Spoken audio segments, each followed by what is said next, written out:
রূপগঞ্জে Japan Bangladesh গ্রুপের chairman শিল্পপতি সেলিম প্রধানের বিরুদ্ধে মানববন্ধনে যুবলীগ, ছাত্রলীগ ও আওয়ামী লীগের নেতাদের অংশগ্রহণের বিষয়টি এখন টক অব দ্য টাউন।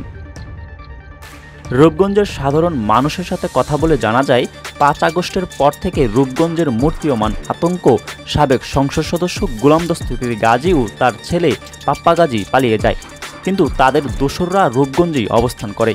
এই দোসররা এখনও সন্ত্রাস, চাঁদাবাজি ও দখলদারিত্ব চালিয়ে যাচ্ছে। তারই অংশ হিসাবে গাজীর দোসররা আজকের এই মানববন্ধন করেছে বলে দাবি করেছেন ওই আড়তের মালিক সেলিম প্রধান। মানববন্ধনের ফুটেজ পর্যালোচনা করলে দেখা যায়, ওই আড়তের গুটি কয়েক ব্যবসায়ী মানববন্ধনে অংশ নেয়। উপস্থিত বাকি সবাই ছিল বালু হাবিবের অনুসারী।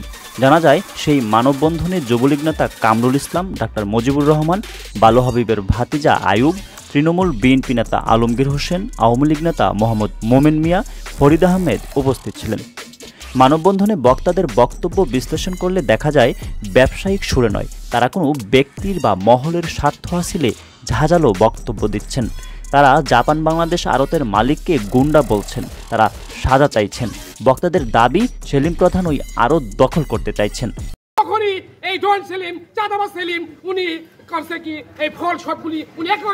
এখন প্রশ্ন হলো, নিজের জায়গা নিজেই কেন দখল করবেন সেলিম প্রধান? তাহলে কি সেলিম প্রধানকে বিতর্কিত করতে এই মানববন্ধনের আয়োজন? প্রশ্ন কিন্তু থেকেই যায়। গাজী বাহিনীর সদস্য বালু হাবিব জাপান বাংলাদেশ আড়ত দখলের ছক এঁকেছেন বলে দাবি করেছেন সেলিম প্রধান। ছাত্র জনতার গণ অভ্যুত্থানের পরও বালু হাবিব ও তার দোসর যুবলীগ ও ছাত্রলীগের নেতারা আড়ত দখলের উদ্দেশ্যে কিভাবে মানববন্ধন করে, এতে বিস্ময় প্রকাশ করেন তিনি। সেলিম প্রধান বলেন, সাবেক মন্ত্রী গাজীর নির্দেশে বালু হাবিব আগে থেকেই আড়ত দখল করতে নানা ষড়যন্ত্র করে আসছিল। জাল দলিল তৈরি করে বালু হাবিব ও ডাক্তার মুজিবুর এই আড়তে ব্যবসায়ীদের দোকান ভাড়া দিয়েছে। এ বিষয়ে আমি মামলা করেছি, যা আদালতে বিচারাধীন। বর্তমান সরকারের কাছে আমি এই ভূমিদস্যুদের বিচার চাই। গাজী, পাপ্পা গাজী, ওই যে হাবিব, মানে ওরফে বালু হাবিব যাকে বলা হয়, তারা ওই একটা গ্রুপ আমার জায়গাটাকে আগে অবৈধ দখল করে ছিল আর কি। তারাই আর কি এখন ওই যে আজকে যে মানববন্ধনে আপনি দেখবেন যে এখানে সব যুবলীগ আর ছাত্রলীগের পোলাপান।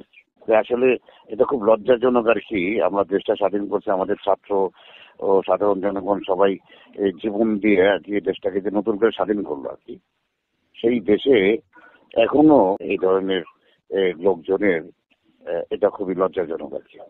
ওই যে ওরা যে একটা যে চুক্তিনামা এটা হলো আসলে সম্পূর্ণ ভয়। ওরা এইভাবে মানুষজনের জায়গা জমি দখল করে আক্রমণ করে ওটা করে আর কি। আমি কোনো চুক্তিনামা করি না, এই চুক্তিনামা যে সিগনেচার এটা আমার সাইন না। তারপরেও আমি আইন শৃঙ্খলা, আমি আইনের প্রতি শ্রদ্ধাশীল, আমি যার জন্য আমি সরকারের কাছে আমি মামলা করেছিলাম। ওই গাজী বাহিনী থাকতেই, গাজী ক্ষমতায় থাকতেই ওরা যখন আমাদের বাড়িতে অ্যাটাক করে, তখন কিন্তু আমরা একটা মামলা করেছি। ওই মামলা এখনো চলমান। মামলা চলমান থাকার উপরে আবার সেই যুবলীগ, ছাত্রলীগের পোলাপান, আবার সেই বালু হাবিব, সেই গাজী বাহিনী এই কাজগুলো করতে চাই। আপনি প্রশাসনকে স্ট্রংলি বলতে চাই যে আপনারা সুষ্ঠু তদন্ত করেন, সুষ্ঠু তদন্ত করে ন্যায় বিচারটা করেন। আপনার এখনো রূপগঞ্জ থানায় ওদের মামলা আছে। অভিযোগ রয়েছে, বালু হাবিবের নেতৃত্বে তার সন্ত্রাসী বাহিনী এবছরের মে মাসের 24 তারিখে সেলিম প্রধানের সাউঘাটের বাড়িতে সশস্ত্র হামলা করে এবং ব্যাপক তাণ্ডব চালায়। এ সময় ওই বাড়িতে সেলিম প্রধানের রাশিয়ান স্ত্রী আনা প্রধান ও তার বাচ্চারা অবস্থান করছিল। থেকে শুরু করেছে, দফায় দফায় তারা আমার বাড়িতে আক্রমণ করতেছে, আমার বাচ্চারা এখানে আছে।